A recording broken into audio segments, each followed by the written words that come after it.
ఈ విధంగా మధ్యతరగతి దిగువ మధ్యతరగతి గ్రేటర్ హైదరాబాద్ లో మరో ఘరానా మోసం వెలుగులోకి వచ్చింది. జయా గ్రూప్ పై బాధితులు నిరసన గళం వినిపించారు. సోమాజిగూడ ప్రెస్ క్లబ్ లో ఆందోళన చేపట్టారు. జయత్రి ఇన్ఫ్రా పేరుతో భారీ మోసం జరిగిందని వాపోయారు. 100 కోట్ల రూపాయలను దోచుకుంటున్నారంటూ ఫైర్ అయ్యారు. 350 మందిని కాకర్ల శ్రీనివాస్ మోసం చేసినట్లు తెలుస్తోంది. 16 షెల్ కంపెనీలు ఏర్పాటు చేసి బాధితులను బూరడి కొట్టించారు.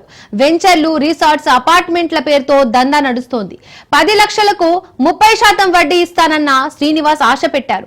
దీంతో కాకర్లను అరెస్ట్ చేశారు కేపీహెచ్పీ పోలీసులు.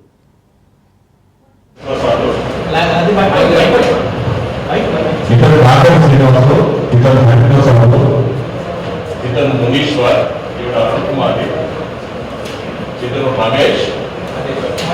తర్వాత మళ్ళా ఇక్కడ నుంచి రాజమండ్రి పోలీసులు వచ్చి అతన్ని రాజమండ్రి సెంట్రల్ జైలు తీసుకెళ్లారు.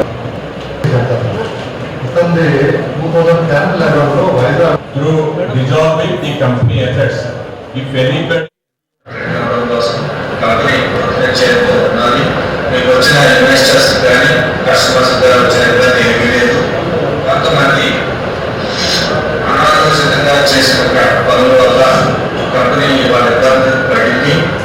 ఇబ్బంది పడినా సరే మీరందరూ కూడా మాకున్న కస్టమర్ బేస్లో 1 to 2% మెంబర్స్ మాత్రమే మన మీద కంప్లైంట్స్ పెట్టడం జరిగింది.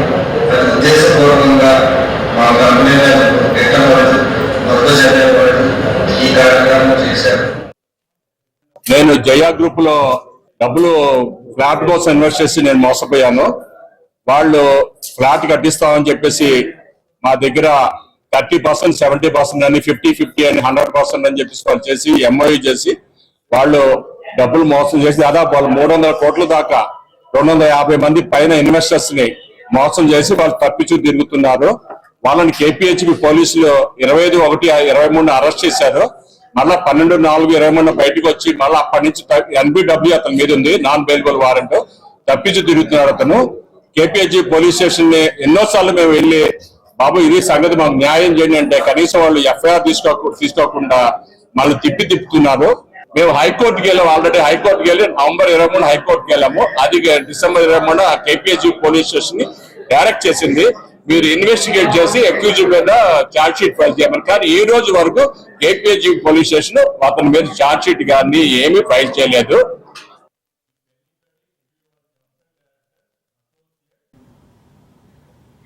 గ్రేటర్ హైదరాబాద్ లో మరో ఘరానా మోసం వెలుగులోకి వచ్చింది. జయా గ్రూప్ పై బాధితులు నిరసన గళం వినిపించారు. సోమాజిగూడ ప్రెస్ క్లబ్ లో ఆందోళన చేపట్టారు. జయత్రి ఇన్ఫ్రా పేరుతో భారీ మోసం జరిగిందని వాపోయారు. 100 కోట్ల రూపాయలను దోచుకుంటున్నారంటూ ఫైర్ అయ్యారు. 350 మందిని కాకర్ల శ్రీనివాస్ మోసం చేసినట్లు తెలుస్తోంది. 16 షెల్ కంపెనీలు ఏర్పాటు చేసి బాధితులను బూరడి కొట్టించారు. వెంచర్లు, రిసార్ట్స్, అపార్ట్మెంట్ల పేరుతో దందా నడుస్తోంది. 10 లక్షలకు 30% వడ్డీ ఇస్తానన్న శ్రీనివాస్ ఆశ పెట్టారు. దీంతో కాకర్లను అరెస్ట్ చేశారు కేపీహెచ్పీ పోలీసులు. ఇక ఈ అంశానికి సంబంధించి మరింత సమాచారాన్ని మా ప్రతినిధి రాజు లైవ్ ద్వారా అందిస్తారు. రాజు. దీపిక, హైదరాబాద్ లో మరో మోసం బయటపడింది. రియల్ ఎస్టేట్ లో అత్యధిక లాభాలు ఇప్పిస్తామని చెప్పేసి కూడా ఇటు స్థలాలు, వెంచర్లు హైదరాబాద్ తో పాటు హైదరాబాద్ చుట్టుపక్కల ప్రాంతాల్లో కూడా విలువైన భూములను వెంచర్లు, అపార్ట్మెంట్లు, ఇతర స్థలాలు ఇప్పిస్తామని చెప్పేసి కూడా లక్షలాది రూపాయల బాధితుల నుంచి వసూలు చేసి ప్రస్తుతం మొహం తిప్పేసినటువంటి ఏదైతే కాకర్ల శ్రీనివాస్ అనే జయత్రి ఇన్ఫ్రా పేరుతో ఏదైతే నడిపిస్తా ఉన్నారో కాకర్ల శ్రీనివాస్ను పోలీసులు అరెస్టు చేయడం జరిగింది.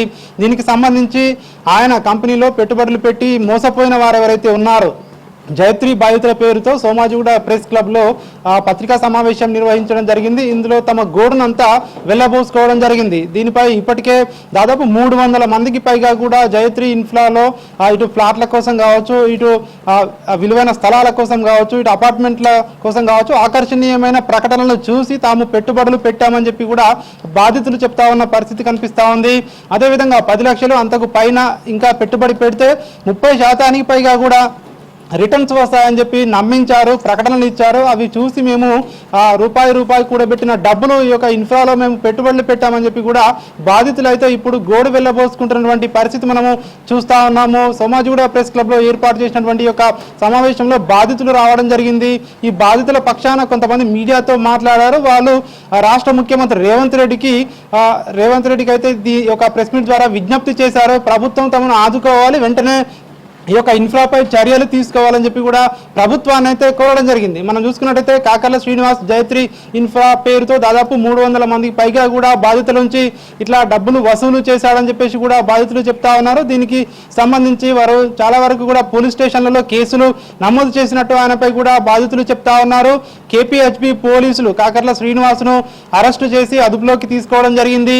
దీనిపై విచారణ కొనసాగుతుందని చెప్పేసి కూడా పోలీసులు చెప్పారని చెప్పి బాధితులు అయితే చెప్తున్న పరిస్థితి కనిపిస్తా ఉంది. దీనికి సంబంధించి ఇట్లాంటి మోసాలు గతంలో కూడా హైదరాబాద్ చుట్టుపక్కల ప్రాంతాల్లో చాలా మోసాలు వచ్చాయి. అందరూ కూడా పెట్టుబడులు పెట్టే ముందు అప్రమత్తంగా ఉండాలని చెప్పినప్పటికీ కూడా సో ఇట్లాంటి ఫేక్ ప్రకటనలతోటి జనాలను మాయ చేసి డబ్బులు వసూలు చేస్తా ఉన్నారని చెప్పి బాధితులు ఇప్పుడు తమ గోడు వెళ్ళబోసుకుంటున్నారు. ప్రభుత్వమే తమను ఆదుకోవాలి, ఇట్లాంటి వారిపై క్రిమినల్ కేసులు పెట్టి చర్యలు తీసుకోవాలని చెప్పి కూడా బాధితులందరూ అయితే సోమాజిగూడ ప్రెస్ క్లబ్లో ఏర్పాటు చేసిన మీడియా సమావేశంలో తమ గోడు అయితే వెళ్ళబోసుకోవడం జరిగింది. మరి దీనికి సంబంధించి పోలీసులు కాకర్ల శ్రీనివాస్ని ఇప్పటికే అరెస్టు చేయడం జరిగింది. అదేవిధంగా ఆయన ఇప్పటికే దీనికి సంబంధించి 16 షెల్ కంపెనీలను ఏర్పాటు చేసినట్టుగా కూడా తెలుస్తూ ఉంది. ఇదంతా షెల్ కంపెనీల పేరుతో ఫేక్ ప్రకటనలతోటి జనాలను మోసం చేశాడని చెప్పి కూడా బాధితులు అయితే చెప్తా ఉన్నారు. దీనికి సంబంధించి ఇప్పటికే ఆయనపై చర్యలు తీసుకోవాలని ఇటు చాలా మంది ఇటు రెవెన్యూ అధికారులను కావచ్చు, ఇటు పోలీసులను కావచ్చు కలిసామని చెప్పి కూడా చెప్తా ఉన్నారు. అయినప్పటికీ ఆయనపై ఇన్ని రోజులు చర్యలు తీసుకోలేదు. కానీ తాజాగా కేపీహెచ్బి పోలీసులు శ్రీనివాస్ని అయితే అరెస్టు చేశారని చెప్పి తెలుస్తూ ఉంది. దీనికి సంబంధించి బాధితులు సో ప్రభుత్వ పెద్దలను కూడా అవసరమైతే మంత్రిని కానీ అదేవిధంగా ఇతర ప్రభుత్వ పెద్దలను కూడా కలుస్తాము, మాకు న్యాయం చేయాలని చెప్పి బాధితులు అయితే పెద్ద ఎత్తున డిమాండ్ చేస్తున్న పరిస్థితి కనిపిస్తా ఉంది. Deepika. Right, thank you Raju.